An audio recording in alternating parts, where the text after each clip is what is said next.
रामायण के सबूत। रामायण भारत के सबसे प्रसिद्ध ग्रंथों में से एक है। भारत में रामचरितमानस का पाठ पूरी आस्था के साथ होता है। महर्षि वाल्मीकि द्वारा रामायण में भगवान राम की संपूर्ण जानकारी लिखी हुई है, लेकिन कुछ लोग भगवान के होने पर भी सवाल उठाते हैं और रामायण को केवल कहानियों की भरी किताब मानते हैं। लेकिन क्या होगा जब हम आपके सामने इसके सत्य होने के सबूतों को आपको बताएंगे, जिसका हर एक सबूत इसके सत्य की ओर इशारा करता है। आज हम वैज्ञानिक अध्ययनों के आधार पर यह सिद्ध कर देंगे कि रामायण की वर्णित घटनाएं पूर्णतः सत्य हैं। रामायण के अनुसार भगवान राम ने अधर्मी रावण को मारकर धर्म की स्थापना की थी। ज्यादातर लोगों का सवाल होता है, क्या भगवान राम वाकई धरती पर पैदा हुए थे? क्या वास्तव में रावण के 10 सर थे और 20 भुजाएं थी? क्या हनुमान जी अपनी इच्छा से अपना रूप बदल सकते थे? आज की इस वीडियो में हम रामायण के सत्य होने के सबूत दिखाएंगे। तो चलिए शुरू करते हैं आज की इस वीडियो को। रावण का महल। लंकापति रावण के महल के अवशेष आज भी मौजूद है।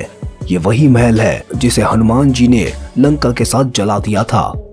रामायण में लंका दहन को रावण के विरुद्ध राम जी की पहली जीत कही जा सकती है। महाबली हनुमान जी के इस पराक्रम को देखकर वहां के सभी निवासी कहने लगे थे, सेवक इनका शक्तिशाली है, तो स्वामी की ताकत का अंदाजा लगाया जा सकता है।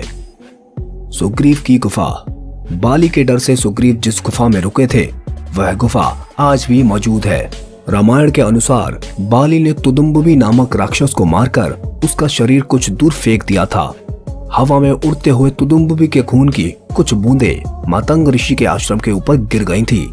ऋषि ने अपने तत्व के बल पर यह जान लिया था कि ये किसकी हरकत है। फिर क्रोधित होकर ऋषि ने बाली को शाप दिया कि वह कभी भी ऋषि के पर्वत के क्षेत्र में आएगा तो उसकी मृत्यु हो जाएगी। सुग्रीव को राज्य से निकाले जाने पर वह इसी जगह पर आए थे, क्योंकि वह जानते थे कि बाली यहाँ नहीं आ सकता। यहीं पर उनकी मुलाकात राम जी से हुई। बाद में राम जी ने बाली का वध किया और सुग्रीव को किष्किंधा का राज्य दिया था। राम सेतु। राम सेतु को एडम्स ब्रिज भी कहा जाता है। ये चूना पत्थर से बनी श्रृंखला है। भौगोलिक प्रमाणों से पता चलता है कि किसी समय यह सेतु भारत और श्रीलंका को भूमि मार्ग से आपस में जोड़ता था। यह पुल करीब 30 किलोमीटर लंबा माना जाता है। 15वीं शताब्दी तक यह पैदल पार करने लायक था। एक चक्रवात के कारण यह पुल अपने पूर्ण स्वरूप में नहीं रहा। राम सेतु एक बार फिर सुर्खियों में तब आया जब नासा के उपग्रह द्वारा लिए गए फोटो मीडिया में सुर्खियां बने थे।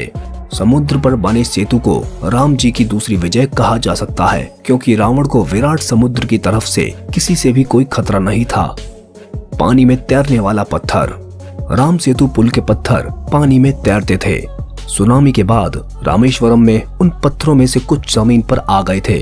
शोधकर्ताओं ने जब उन्हें दोबारा पानी में फेंका तो वह तैर रहे थे, जबकि दूसरे पत्थर पानी में डूब जाते थे। नल और नील की उपस्थिति में वानर सेना ने 5 दिन में 30 किलोमीटर लंबा और 3 किलोमीटर चौड़ा पुल तैयार किया था। रामेश्वरम में आई सुनामी के दौरान यह पत्थर दिखाई देते हैं। आज भी कई साधु संतों के पास इस तरह के पत्थर हैं। रामायण कालीन हवाई अड्डे। श्रीलंका की रामायण अनुसंधान टीम ने रावण के रामायण काल के 4 हवाई अड्डे खोजने का दावा किया है। पिछले 9 वर्षों से यह टीम श्रीलंका के कोने कोने की छानबीन कर रही थी। यहाँ उन्हें कई जानकारी और अवशेष मिले हैं, परंतु पिछले 4 साल में लंका की दुर्गम स्थानों की खोज के दौरान रावण के 4 हवाई अड्डे हाथ लगे। कमेटी के अध्यक्ष अशोक कैंट का कहना है कि रामायण की लंका वास्तव में श्रीलंका ही है। यहाँ उसान गोड़ा, गुरुलोपोथा, तोतुपोला कंदा और वरियापोला नामक 4 हवाई अड्डे मिले हैं। अशोक वाटिका। अशोक वाटिका आज भी लंका में स्थित है, जहां रावण ने सीता माता को हरण करने के पश्चात कैद कर रखा था। ऐसा माना जाता है कि एलिया पर्वत की एक गुफा में सीता माता को रखा गया था, जिसे सीता एलिया नाम से जाना जाता है। यहाँ सीता माता का एक मंदिर भी है, जिसे विरांगटोक कहते हैं, जो वहियांगना से 10 किलोमीटर दूर है। यहीं पर सीता जी का अपहरण कर पुष्पक विमान को उतारा था। जहां रावण सीता माता को ले गया था, उस जगह का नाम गुरु लपोटा है। जिसे अब सीतो कोटुआ के नाम से भी जाना जाता है। संजीवनी बूटी पहाड़। आप सभी संजीवनी बूटी के बारे में तो जानते ही होंगे। जब लक्ष्मण जी को शक्ति बाण लगा था तो इसी बूटी से उनके प्राण वापस आए थे। आपको जानकर हैरानी होगी, आज भी इस जगह पर वो पर्वत मौजूद है। रामायण में संजीवनी बूटी से लक्ष्मण के प्राण वापस लाने और हनुमान जी द्वारा पहाड़ लाने के बारे में सभी जानते हैं। वैद्य सुशील ने संजीवनी को चमकीली और विचित्र गंध वाली बूटी बताया है। संजीवनी पर्वत आज भी श्रीलंका में मौजूद है। बाद में हनुमान जी ने इस पहाड़ के टुकड़े काटकर इसे श्रीलंका में फेंक दिया था। जहां जहां इस पहाड़ के टुकड़े गिरे वहां के पेड़ पौधे और जड़ी बूटियां बाकी जगहों से अलग होती हैं। रामलिंगम। रावण को मारने के बाद भगवान राम को पश्चाताप करना था, क्योंकि उन्होंने एक ब्राह्मण को मारा था। इसके लिए उन्होंने शिव की आराधना भी की थी। भगवान शिव ने उन्हें 4 शिवलिंग बनाने को कहा। एक रेत का शिवलिंग सीता माता ने बनाया, 2 शिवलिंग हनुमान जी कैलाश से लेकर आए थे और एक शिवलिंग भगवान राम ने स्वयं अपने हाथों से बनाया था, जो आज भी इसी मंदिर में स्थित है। इसलिए इस जगह को रामलिंगम कहते हैं। हनुमान गढ़ी।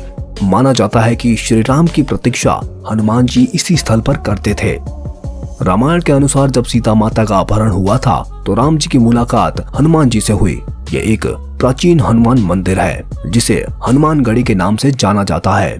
कहा जाता है कि लंका विजय के बाद भगवान राम जी ने हनुमान जी को यह जगह रहने को दी थी, जिसके कारण इसे हनुमान जी का घर भी कहा जाता है।